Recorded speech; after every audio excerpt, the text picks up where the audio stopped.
രാമേശ്വരത്ത് പുതുതായി നിർമ്മിച്ച പാമ്പൻ പാലത്തിന്റെ ഉദ്ഘാടനം ഇന്ന് പ്രധാനമന്ത്രി നിർവഹിക്കും. ശ്രീലങ്കൻ സന്ദർശനത്തിന് ശേഷം പ്രത്യേകം വിമാനത്തിൽ രാമേശ്വരത്തെത്തുന്ന പ്രധാനമന്ത്രി നരേന്ദ്രമോദി ക്ഷേത്ര ദർശനത്തിന് ശേഷമായിരിക്കും പാലത്തിന്റെ ഉദ്ഘാടനം നിർവഹിക്കുക. വിവരങ്ങളുമായി രാമേശ്വരത്ത് നിന്ന് അഖിൽ പാലോട്ടുമടം ചേരുന്നുണ്ട്. അഖിൽ, അവസാന വട്ട സുരക്ഷാ സംവിധാനങ്ങളെല്ലാം അവിടെ ഒരുങ്ങിക്കൊണ്ടിരിക്കുന്നു എന്ന് മനസ്സിലാക്കാൻ സാധിക്കുന്നുണ്ട്. പ്രധാന സേവകൻ അവിടേക്ക് എത്തുകയാണ്. എപ്പോഴായിരിക്കും അദ്ദേഹം അവിടേക്ക് എത്തുക? മറ്റ് വിവരങ്ങൾ എന്തൊക്കെയാണ്?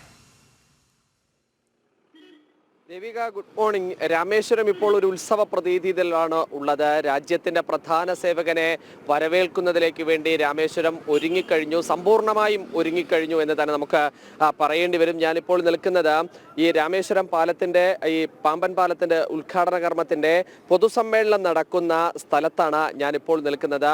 ഈ പാലത്തിന്റെ ട്രയൽ റൺ നടക്കുക താമ്പരം മുതൽ രാമേശ്വരം വരെയുള്ള സ്ഥലത്തായിരിക്കും റെയിൽവേയുടെ ഈ ട്രയൽ റൺ നടക്കുക. രാവിലെ പ്രത്യേകം സജ്ജീകരിച്ച്, അതായത് പ്രധാനമന്ത്രി, രാജ്യത്തിന്റെ പ്രധാനമന്ത്രി ഇപ്പോൾ നിലവിലുള്ളത് ശ്രീലങ്കയിലാണ്. ശ്രീലങ്കയുടെ പരമോന്നത ബഹുമതി ഏറ്റുവാങ്ങുന്നതിലേക്ക് വേണ്ടി കഴിഞ്ഞ ദിവസം പ്രധാനമന്ത്രി ശ്രീലങ്കയിലേക്ക് പോയിരുന്നു. ആ ശ്രീലങ്കൻ പരിപാടിക്ക് ശേഷമാണ് അദ്ദേഹം പ്രത്യേക വിമാനത്തിൽ രാമേശ്വരത്തേക്ക് എത്തുക. രാമേശ്വരത്ത് കടൽ തീരത്തിന് സമീപത്തുള്ള മണ്ഡപം ഗ്രൗണ്ടിലെ ഹെലിപ്പാഡിലായിരിക്കും അദ്ദേഹം ഇറങ്ങുന്നുണ്ടാവുക. അവിടെ നിന്നും റോഡ് മാർഗം ആദ്യം രാമേശ്വരം പാലത്തിനരികിലേക്ക്, ഈ പാമ്പൻ പാലത്തിലേക്ക് അരികിലേക്ക് എത്തും.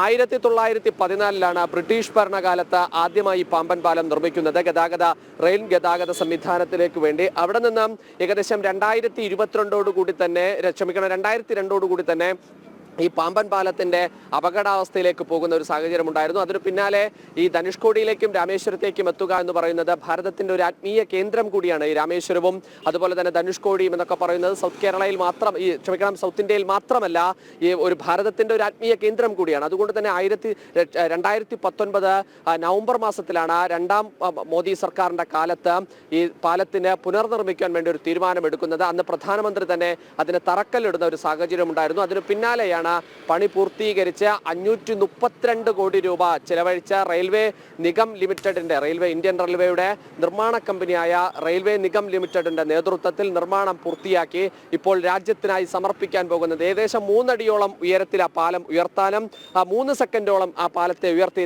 22 അടിയോളം ആ പാലത്തെ ഉയർത്തി നിർത്താനും 2 സെക്കൻഡ് കൊണ്ട് തന്നെ അതിനെ താഴ്ത്താനും സാധിക്കുന്ന vertical lift, electrical vertical lift railway പാലമാണ്. ചരിത്രത്തിൽ ഇന്ത്യയിൽ ആദ്യമായിട്ടാണ് ഇത്തരത്തിലൊരു റെയിൽവേ പാലം നിർമ്മിക്കുന്നത് എന്നതുകൂടി നമുക്ക് പറയേണ്ടി വരും. എന്തായാലും രാജ്യത്തിന്റെ പ്രധാന സേവകനെ സ്വീകരിക്കുന്നതിലേക്ക് വേണ്ടി ഇപ്പോൾ ഈ പ്രദേശം, അതായത് ഇപ്പോൾ നമ്മൾ കാണുന്നത് പോലെ ഒരു ഉത്സവ പ്രതീതി തന്നെയുണ്ട് ഇവിടേക്ക് എത്തുന്നത്.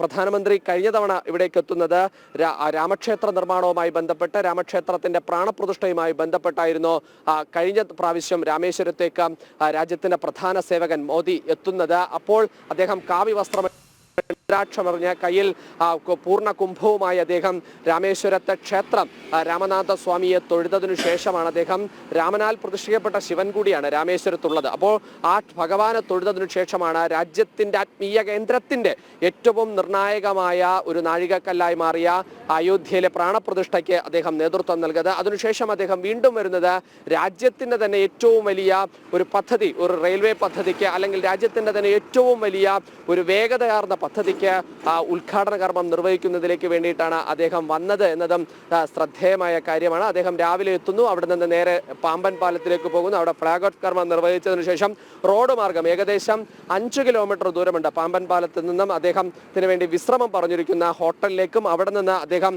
ക്ഷേത്ര ദർശനം നടത്തുന്നുണ്ടാകും. ക്ഷേത്ര ദർശനത്തിന് ശേഷമായിരിക്കും അദ്ദേഹം ഉച്ചയോടുകൂടിയായിരിക്കും പൊതുസമ്മേളന നഗരിയിലേക്ക് എത്തുക. പൊതുസമ്മേളന നഗരിയിൽ എത്തിയതിനു ശേഷം അദ്ദേഹം ഈ രാജ്യത്തെ, ഇവിടെ നാട്ടിലെ പാർട്ടി പ്രവർത്തകരെ, ഈ നാട്ടിലെ ജനതയെ അദ്ദേഹം അഭിസംബോധന ചെയ്യുന്നുണ്ടാകും. അദ്ദേഹം അങ്ങനെ അഭിസംബോധന ചെയ്യുമ്പോൾ എന്തായിരിക്കും അദ്ദേഹം പറയുക എന്നതാണ് ഏറ്റവും നിർണായകമായ കാര്യം. നമ്മളിപ്പോൾ എൻ്റെ പുറകിൽ കാണുന്ന ഈ ദൃശ്യം കണ്ടാൽ തന്നെ നമുക്ക് മനസ്സിലാകും അദ്ദേഹത്തെ വരവേൽക്കുന്നതിലേക്ക് വേണ്ടി എത്രമാത്രമാണ് ഇവിടെ അലങ്കാരങ്ങൾ ചെയ്തിരിക്കുന്നത് നോക്കിയാൽ അറിയാൻ സാധിക്കും. അദ്ദേഹം കഴിഞ്ഞ തവണ ഈ രാമേശ്വരത്തേക്ക് എത്തുമ്പോൾ അദ്ദേഹം ധരിച്ചിരുന്ന വസ്ത്രത്തിലുള്ള, അതല്ലെങ്കിൽ ആ രൂപത്തിലുള്ള ചിത്രങ്ങൾ ആലേഖനം ചെയ്താണ് ഇവിടെ ഫ്ലക്സ് ബോർഡുകൾ അടക്കം BJP പ്രവർത്തകർ വച്ചിരിക്കുന്നത് കൂറ്റൻ ഫ്ലക്സ് ബോർഡുകൾ, അതുപോലെ തന്നെ ആർച്ചുകൾ അടക്കമെല്ലാം ക്രമീകരണങ്ങൾ നടത്തിയാണ് അദ്ദേഹത്തെ വരവേൽക്കുന്നതിലേക്ക് വേണ്ടി ഇവിടെ രാമേശ്വരം ഒരുങ്ങി നിൽക്കുന്നത്. രാമേശ്വരത്തെ സംബന്ധിച്ചിടത്തോളം ഞാൻ നേരത്തെ സൂചിപ്പിച്ചു, രാമേശ്വരം എന്ന് പറയുന്നത് ഭാരതത്തിന്റെ ഒരു ആത്മീയ കേന്ദ്രം കൂടിയാണ്. അപ്പോൾ ആ തരത്തിൽ മോദിയുടെ സന്ദർശനത്തിന് ഒരു പ്രാധാന്യമുണ്ട്.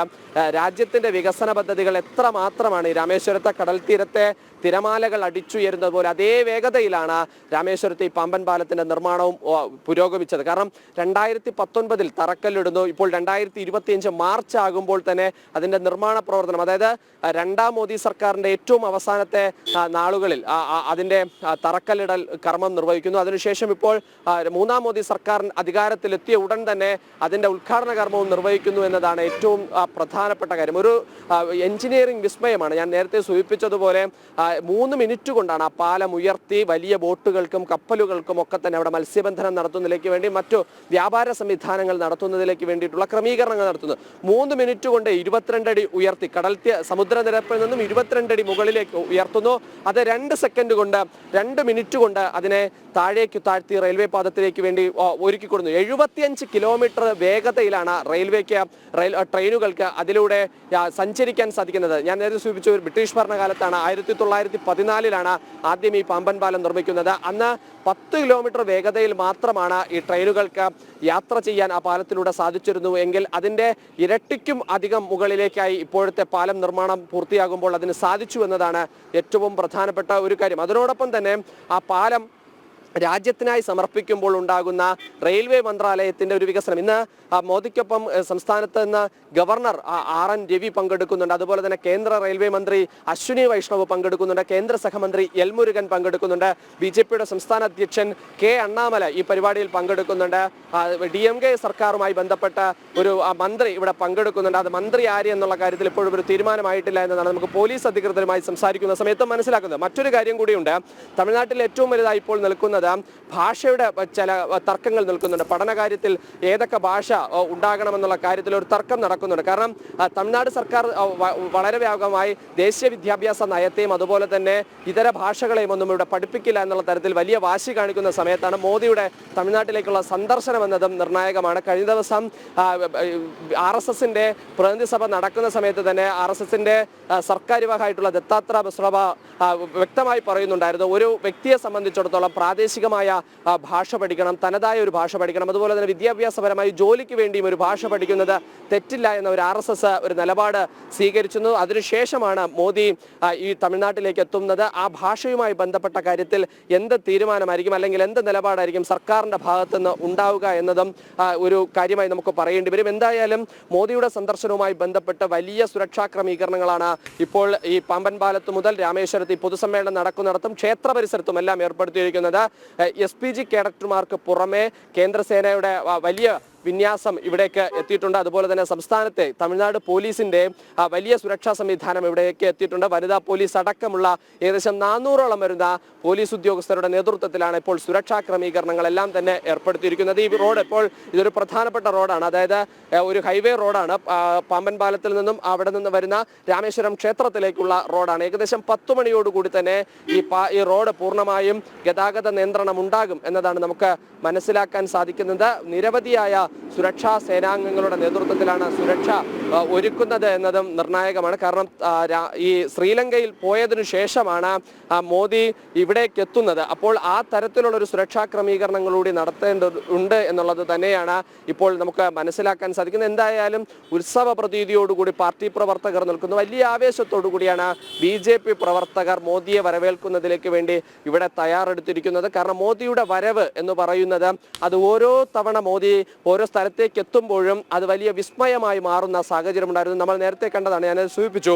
അയോധ്യയിലെ പ്രാണപ്രതിഷ്ഠയ്ക്ക് മുമ്പ് ഈ രാമേശ്വരത്തേക്ക് എത്തുന്ന മോദി എന്തു ജപിക്കുന്നു, എന്തു പറയുന്നു എന്നത്, എന്തു ചെയ്യുന്നു എന്നത് വലിയ ആകാംക്ഷയോടെ ഭാരതം കാത്തുനിന്നതാണ്. ഭാരതം അത് കാതോർത്തിരുന്നതാണ്. അപ്പോൾ അദ്ദേഹം സന്യാസി രൂപേണ ഭഗവാനിലെല്ലാം സമർപ്പിച്ച്, രാമപാദത്തിലെല്ലാം സമർപ്പിച്ച് അദ്ദേഹം ഇവിടെ സമുദ്രത്തിൽ ആരതി ഒഴിഞ്ഞ് സമുദ്രത്തെ പ്രണമിച്ച് അദ്ദേഹം ഭഗവാന് 23 കിണറുകൾ, പുണ്യ നദികളുടെ ആ രാമേശ്വരത്തെ ക്ഷേത്രത്തിൽ 23 നദികളിലൂടെ ഭാരതത്തിലെ പ്രധാനപ്പെട്ട 23 ഗംഗയും യമുനയും ഗോദാവരിയും സരസ്വതിയും അടങ്ങുന്ന പ്രധാനപ്പെട്ട എല്ലാ നദികളെയുമെല്ലാം പ്രതിനിധാനം ചെയ്യുന്ന 23 പ്രധാനപ്പെട്ട കിണറുകൾ, ദീർഘ കിണറുകൾ രാമേശ്വരത്ത് അമ്പലത്തിലുണ്ട്. ആ 23 കിണറുകളിലും അദ്ദേഹം കുളിച്ച് ഭഗവാനെ തൊഴുത് ഭഗവാനിൽ നിന്നും അവിടെ നിന്നും കോദംബരാമ ക്ഷേത്രത്തിലേക്ക്, അതായത് രാമസേതു നിർമ്മിക്കുന്നതിന് മുമ്പ് വാനര സേനയ്ക്ക്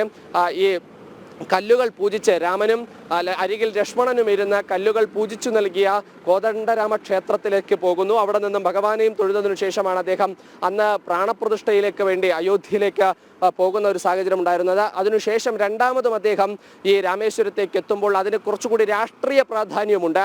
ഭാരത സർക്കാർ എത്രമാത്രമാണ് വികസനത്തിന് ഊന്നൽ നൽകുന്നത്, അല്ലെങ്കിൽ വികസന പദ്ധതികൾക്ക് ഊന്നൽ നൽകുന്നത്, റെയിൽവേ ഗതാഗതത്തിന് ഊന്നൽ നൽകുന്നത്, വേഗതയിൽ എത്രമാത്രം വേഗതയിൽ ഓരോ വികസന പ്രവർത്തനങ്ങളും സജ്ജമാക്കാം എന്ന ഒരു തീരുമാനം, ഭാരത സർക്കാരിൻ്റെ ഓരോ തീരുമാനത്തെയും കൂടി അതിൽ നമുക്ക് കാണാൻ കഴിയുന്നു എന്നതാണ് ഏറ്റവും പ്രധാനപ്പെട്ട കാര്യം. നമ്മളിപ്പോൾ ദൃശ്യങ്ങളിൽ കാണുന്നത് പോലെ നമ്മൾ ക്ഷേത്രോത്സവങ്ങൾക്ക് മാത്രമാണ് ഇത്തരത്തിൽ അലങ്കാരമായ ഗോപുരങ്ങൾ സൃഷ്ടിച്ച് ഒരു വരവേൽപ്പ് ഭക്തജനങ്ങൾക്ക് നൽകുന്നത് കാണുന്നത്. ഇപ്പോൾ നമ്മൾ കാണുന്നത് പോലെ ഏറ്റവും ഒരു ട്രഡീഷണൽ രൂപത്തിലുള്ള, അല്ലെങ്കിൽ ഏറ്റവും പരമ്പരാഗതമായ രൂപത്തിലാണ് ഇപ്പോൾ ഈ മോദിയെ സ്വീകരിക്കുന്നതിലേക്ക് വേണ്ടി ഇപ്പോൾ ആർച്ചുകൾ ഈ തയ്യാറാക്കി വച്ചിരിക്കുന്നത്. ആർച്ചുകളിൻ്റെ ഏറ്റവും മുകളിൽ BJPയുടെ ഹരിത താമരാങ്കിതമായ പതാക ഉയർത്തിയിട്ടുണ്ട്. അതിനു താഴെ ഗോപുര രൂപേണയുള്ള ഒരു രൂപത്തിലാണ് ആർച്ച് നിർമ്മാണം നടത്തിയിരിക്കുന്നത്. അതിന് ആർച്ചിലേക്ക് എത്തുന്ന സമയത്ത്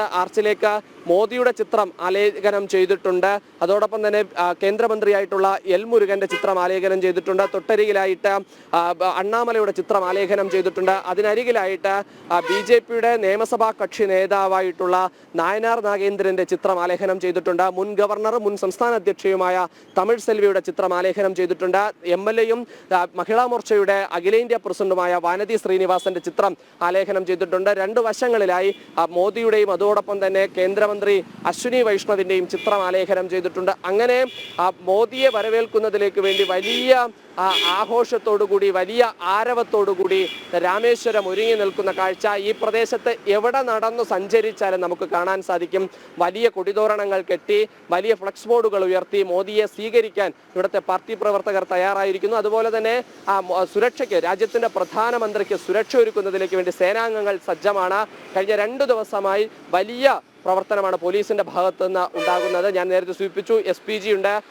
കടൽ മാർഗമുള്ള പദ്ധതി ആയതുകൊണ്ട് തന്നെ നാവിക സേനാംഗങ്ങളുണ്ട്. അദ്ദേഹം വരുന്നതുമായി ബന്ധപ്പെട്ട് വ്യോമയാന മന്ത്രാലയത്തിന്റെ ഉദ്യോഗസ്ഥരുണ്ട്, RPF ഉദ്യോഗസ്ഥരുണ്ട്. അങ്ങനെ നിരവധിയായ കേന്ദ്ര സേനാംഗങ്ങളുടെ നേതൃത്വത്തിലുള്ള വലിയ വിന്യാസം മോദിയുടെ സന്ദർശനവുമായി ബന്ധപ്പെട്ട് സുരക്ഷ ഒരുക്കുന്നതിലേക്ക് വേണ്ടി സജ്ജമാക്കിയിട്ടുണ്ട്. അതിനോടൊപ്പമാണ് ഈ പാമ്പൻ പാലത്തിന്റെ ഉദ്ഘാടനം. രാജ്യത്തിന്റെ ചരിത്രത്തിൽ ഇതാദ്യമായി ഒരു ഇലക്ട്രിക്കൽ പാലത്തിന്റെ ഉദ്ഘാടന കർമ്മം ഉണ്ടാകുന്നു. ആ പാലം അത് രാജ്യത്തിനായി സമർപ്പിക്കുമ്പോൾ രാജ്യത്തിന്റെ നാഴികക്കല്ലായി ആ പാലം മാറുന്നു എന്ന കാര്യവും വലിയ അഭിമാനമുയർത്തുന്നതാണ് ഓരോ ഭാരതീയനെ സംബന്ധിച്ചിടത്തോളം. കാരണം എൻ്റെ രാജ്യത്ത് ഇത്തരത്തിലൊരു പാലമുണ്ട് എന്ന് വിദേശത്തേക്ക് പഠനത്തിനായി പോകുന്നവർക്ക് പോലും പറയാൻ സാധിക്കുന്ന, എൻ്റെ നാട്ടിൽ ഇത്തരത്തിലുള്ള റെയിൽവേ പാലങ്ങളുള്ള നാട്ടിൽ നിന്നാണ് ഞങ്ങൾ വരുന്നത് എന്ന അഭിമാനത്തോടെ രാജ്യത്തിന് പുറത്തേക്ക് പോകുന്ന ഒരാൾക്ക് പോലും പറയാൻ സാധിക്കുന്ന തരത്തിലേക്ക് രാജ്യം വളർന്നിരിക്കുന്നു എന്നതിൻ്റെ ഒരു നേർക്കാഴ്ച കൂടിയാണ്. അല്പസമയത്തിനകം അല്ലെങ്കിൽ മണിക്കൂറുകൾക്കകം രാജ്യത്തിൻ്റെ പ്രധാന സേവകൻ, രാജ്യത്തെ ഈ കോടിക്കണക്കിനായി വരുന്ന ഈ രാജ്യത്തെ ജനങ്ങൾക്ക് വേണ്ടി സമർപ്പിക്കാൻ പോകുന്ന ഈ രാമേശ്വരത്തെ ഇലക്ട്രോ വെർട്ടിക്കൽ ലിഫ്റ്റ് റെയിൽവേ പാലത്തിലൂടെ നമുക്ക് സാധ്യമാകാൻ പോകുന്നത്. വലിയ ആവേശത്തിലും ആരവത്തിലും പാർട്ടി പ്രവർത്തകരുണ്ട്. അതുപോലെ തന്നെ വലിയ ആത്മാഭിമാനത്തോടെ സർക്കാർ അല്പസമയം കൂടി കഴിഞ്ഞാൽ അവിടെ ഗതാഗത നിയന്ത്രണങ്ങൾ കൂടി ഉണ്ടാകുമെന്ന് മനസ്സിലാക്കാൻ സാധിക്കുന്നുണ്ട്. രാജ്യത്തെ പ്രധാന സേവകനെ വരവേൽക്കാനായി രാമേശ്വരം ഒരുങ്ങിക്കഴിഞ്ഞു. അല്പസമയത്തിനകം തന്നെ കൂടുതൽ അപ്ഡേറ്റുകളുമായി അഖിൽ പാലോട്ടുമടം വീണ്ടും തുടരും.